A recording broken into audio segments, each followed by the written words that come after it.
Hello everyone and welcome. It's been a while. 2 or 3 weeks. Yeah, it's been a long time. This is a bit different setup. This is actually a Redstone World. It's completely empty, but by the end of this we're going to fill it up with a bunch of the creations that we make. This series is going to be a Redstone Learn. I'm going to teach you guys Redstone on Java Edition, and that's what this episode is, and Bedrock Edition. That's one that'll be coming out soon enough, explaining the ins and outs of Redstone in the simplest forms that I can, so then you guys too can have some really cool Redstone builds on your world. So let's get into it. To start, we have the Redstone Dust. It's a red dyed gunpowder. That's all it is. No, it's not. It's more than that. You can place it on the floor and it creates this cross pattern. In Java, you can change it by right-clicking on it, and it'll change the orientation so you can make it run into a block, which I'll explain that later. When Redstone Dust is unpowered, it looks something like this. Just a black or really dark red cross. Putting something underneath it, like a redstone torch, will light it up, and currently it's at power 15. If we continue this line over time, you can see that it gets dimmer and dimmer as we go. So it starts at block level 15 and it goes 15, 14, 13, 12, 11, 10, and 1. It's still giving off, you can see that little spark, yep, right there. But once we continue anything past 15, it has that same dark shape. Now the ways to power Redstone Dust are pretty simple. It can be powered through anything that gives off a redstone output. Things like observers, redstone blocks, these are direct outlets. A trapped chest even. Lever. And things like buttons and pressure plates and tripwires.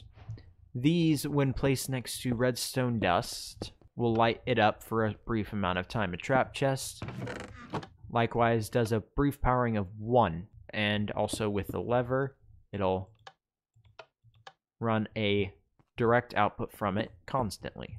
Now you're going to have to learn some terminology here.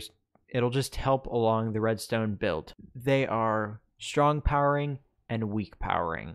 They're different in their own ways. So strong powering means that this block right here is powered. So if I were to put Redstone Dust on top, it's powered. If I were to put a redstone component like a piston, it's powered on all sides. Weak powering doesn't actually go through a block. See, this is powering the block above it, and then it powers those. So weak powering is like a block of redstone. If you place a block in between it and a piston, it won't power anything. Place the same thing but with a lever on that side, it will power it, because this is physically powering that block. This is a strongly powered block. This is a weakly powered block. Now some of the other simpler ones to understand, the repeater, which, as I was talking about earlier, Redstone Dust goes for a max of 15 blocks. But a repeater, if you place it along this line, say this is around 13, then if you place a repeater in its path, it reignites it and puts it back at 15 for that block right there. And then it continues the process, and this is how long redstone lines are maintained for miles, if those chunks are loaded, of course. A repeater has more value than just continuing a line. If you take a repeater's output, and instead of running it into more redstone dust, then it'll just redo the signal. But if you put a block in between it, and then you continue the line past the block, you can see nothing's going to happen. Those are going to be unpowered, and those are going to be powered. Oh man, I gotta change that. Game rule.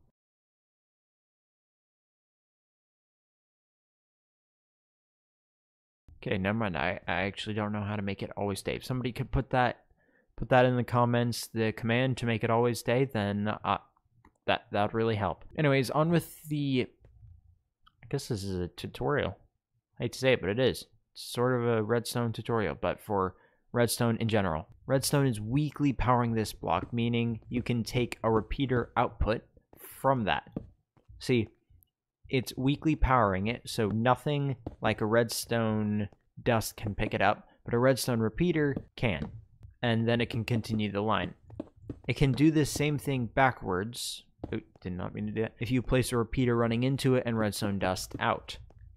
Now this is strongly powered, and it takes the strongly powered output and leads it out.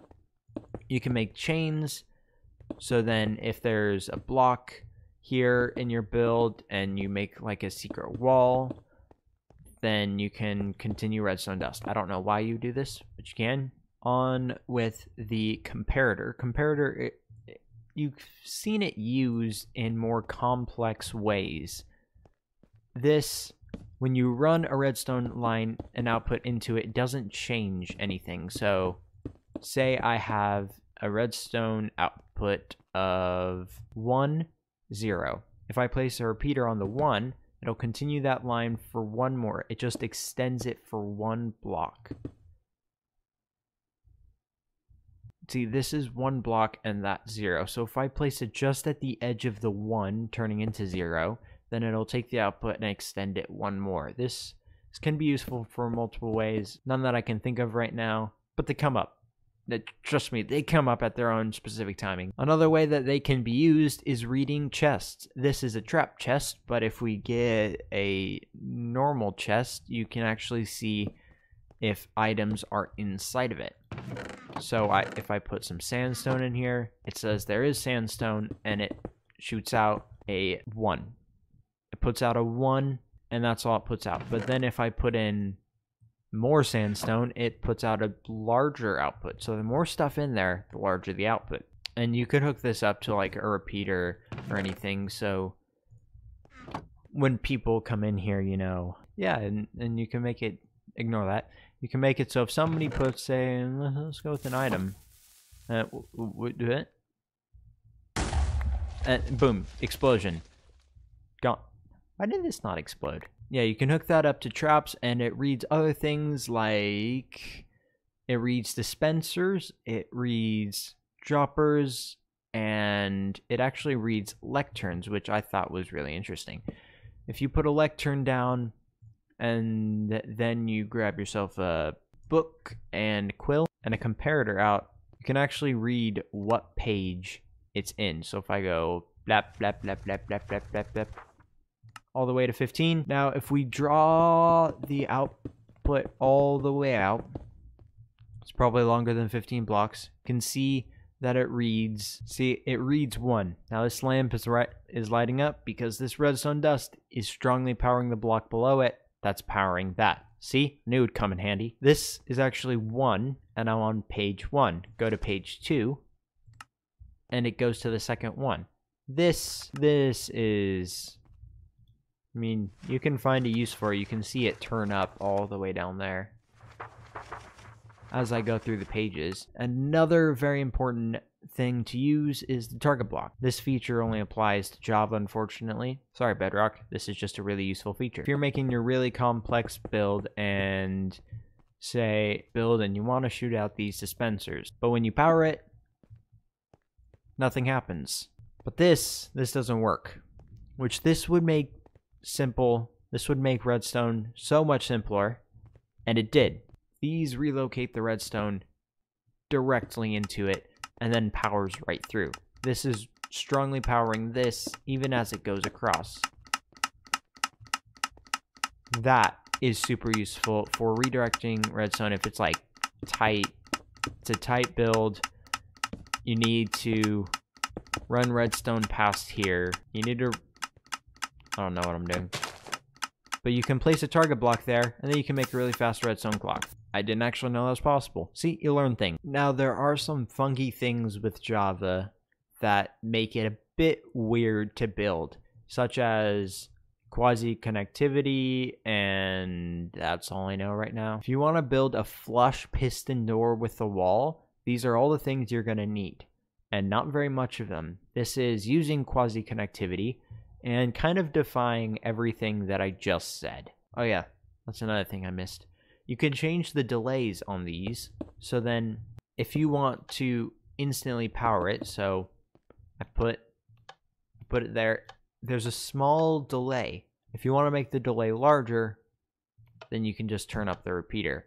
Add more repeaters, and you get the picture. Okay, so this is how the door normally would look. You've got your stone here,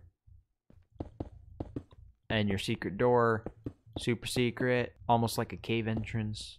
Yep, here it is. So this is how it's going to look on the outside.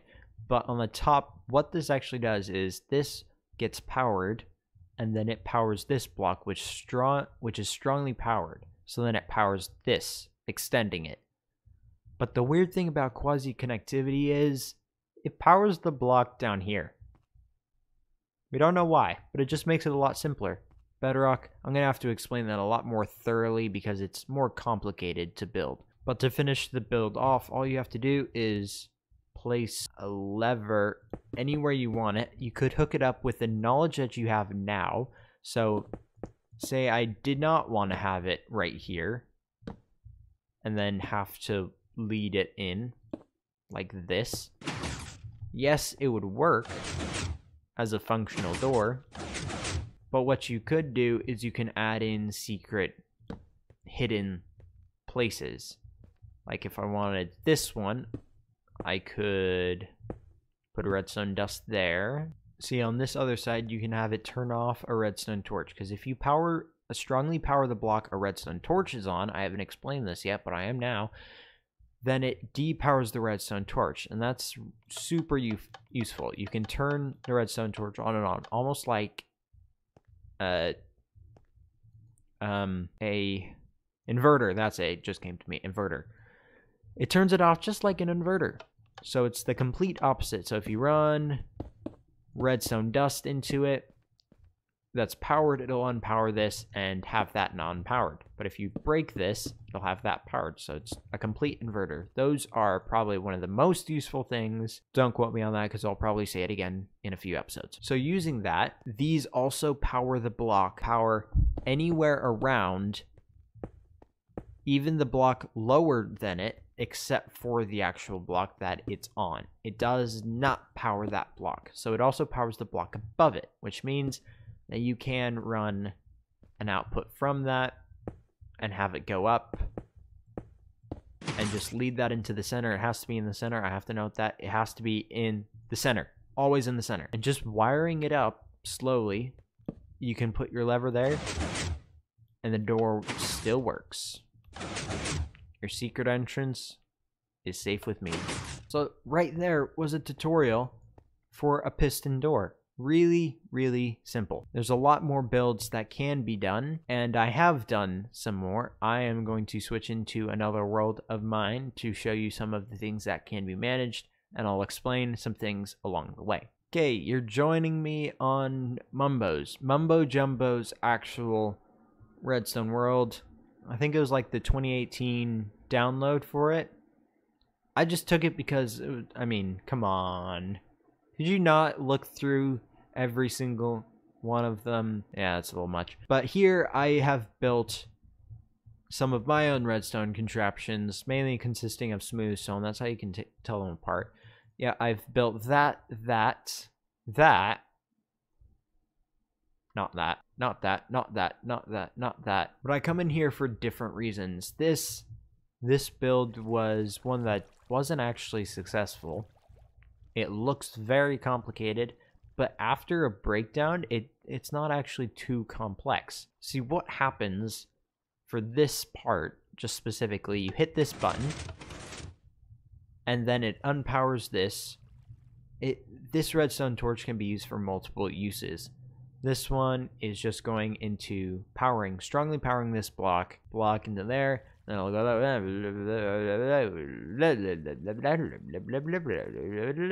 redstone gibberish. This wasn't actually successful, unfortunately. This was, though. This has been used before. I've used this design. But what it is if you put... This chest is completely empty. If you put a diamond... Oh, 2 diamonds, I guess. If you put a diamond in there, it'll filter it in. So then you actually get 32... Is it 32 right now? Yeah, so you get 32 rockets for each diamond. this works for multiple reasons. Here are the diamonds collection system. And first, let's break this down piece by piece. Okay, first, here is the actual system. First, there is the item filter. If you're not familiar with this, then it's probably one that you're going to use for a long time. So what happens is anything that goes through this chest, if it does not match diamonds, then it'll just sit there. If I put a piston, since it's not a diamond, it tries to go through, but it can't. So it won't, and it'll just sit there. If I put in a diamond, then it'll go through, and it'll detect that, and it'll go down into this chest. That's all an item filter does. Now I'm taking multiple outputs from this, shown here. See, once this reaches a certain amount, this is how it works. Comparator. Once it reaches over 42, it'll go into this third one. This third redstone dust, which is powering this repeater. And that's unpowering this, which locks these hoppers, stopping them from collecting items. So if I put something in here, it won't go down, it won't move, it'll just stay there because this is powering it. It's directly powering it across.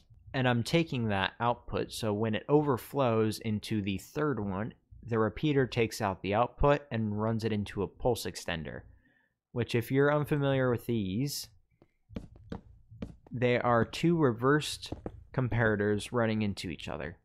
Powering them will just result in the whole thing being powered, but when you unpower it, it slowly decreases its signal strength for a while. So you'll see that if I power it, it ends faster over there than it does over there. So in a case like this, I want to reset the signal and make it go back to 15 for the entire time that this is working. You can do that by just putting a repeater there. And running the redstone dust up, you can actually run it through glass, which is an invisible block. Invisible blocks, you can run through them, but you can't go down them.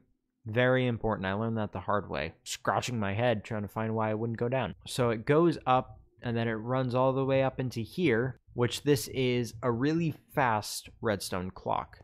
Now what happens, you send 15, 14, 13, and subtract 13 from 15. Then you go 15, 14, 13, and it continues in a circle really fast unless it's fully powered. Put it into subtract, and then it'll go fast, and that means something like this. So then if I hook both of these up together, a pulse extender plus a really fast redstone clock, the output is, I took advantage of this, and so if you put dispenser in there with sand, and then you turn it on very quickly, it'll shoot out a certain amount of blocks before stopping. Now say I had no sand, now I have 8. If you chain these together, say 4 of them, then you will get 32 sand. This is how I did the original build. Now if you double it up, you get 64 of that item. And you can run that into a water stream to take it into a hopper that goes into a chest. That's exactly what I'm doing here. I'm taking this output, I'm running it into a really fast comparator that is hooked up to these dispensers containing the item of choice. And they shoot it into hoppers. They shoot it into these hoppers that run into the chest. And they only don't go into the chest because of the item sorter. That's all I have time for. Bye.